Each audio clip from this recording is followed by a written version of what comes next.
ECU at Cincinnati. But first, there's something we have to remind everyone to do. If you text your full name to the number listed below, 614-810-7522, you can receive 2 free picks. That's it. That's all you have to do. That's pretty simple. If I'm someone who likes a sports bet, I'm doing that, and I'm getting my free picks every week. Now, East Carolina University, I know we have some fans here at Picks and Parlays of ECU. They're not favored in this matchup, but the Pirates are bull-bound. This line actually opened up, I think, around like 10.5, so it moved quite a bit. So for that reason, why do you think that is, and who do you think is going to win in this matchup? Well, I think we know who the Earl brothers think is going to win. The Earl brothers, if you guys don't know, are ECU alums or current.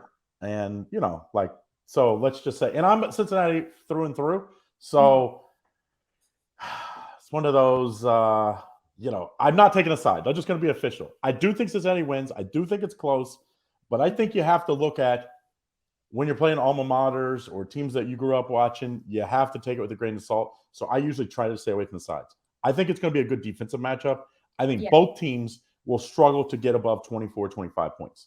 So to me, that under a 52.5 seems very easy. Let's remember this ECU team went to BYU, a very good BYU offense, and held them down in that one and won outright on the road. So I think if it's a shootout, I think Cincinnati wins. If it's a close game, I think ECU has a chance. I think Cincinnati's defense is better than, not as good as last year, but it's better than what even when their numbers suggest. I like the under 52.5 in this one.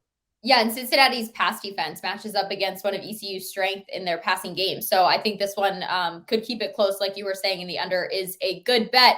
Thank you, Craig, as always, for your college football expertise. I think you were playing it safe there as well, so the Earl brothers aren't mad, depending on who you would take. Hey, I'm not worried about the Earl brothers. I'll tell you that much. But I do say, like I said, when you're playing with your heart a little bit, you somewhat can cloud your judgment. So sometimes you need to take that out of the equation. That's what we're doing on this one.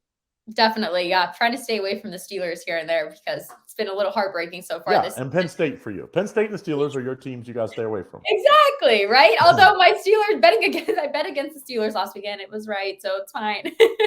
When you're betting against them, that sometimes can. Well, I picked the prop bet, but so for the Eagles of the team total. So I was trying to stay away, but I had a feeling that was going to happen. Regardless, Picks and Parlays Power Hour live Monday through Friday, 3 p.m. Eastern. Like, subscribe, ring the bell for notifications. You don't want to miss a single second of what we've got going on. Craig, your cup also looks like it had some holes there, but that's what we do here on Picks and Parlays Power Hour.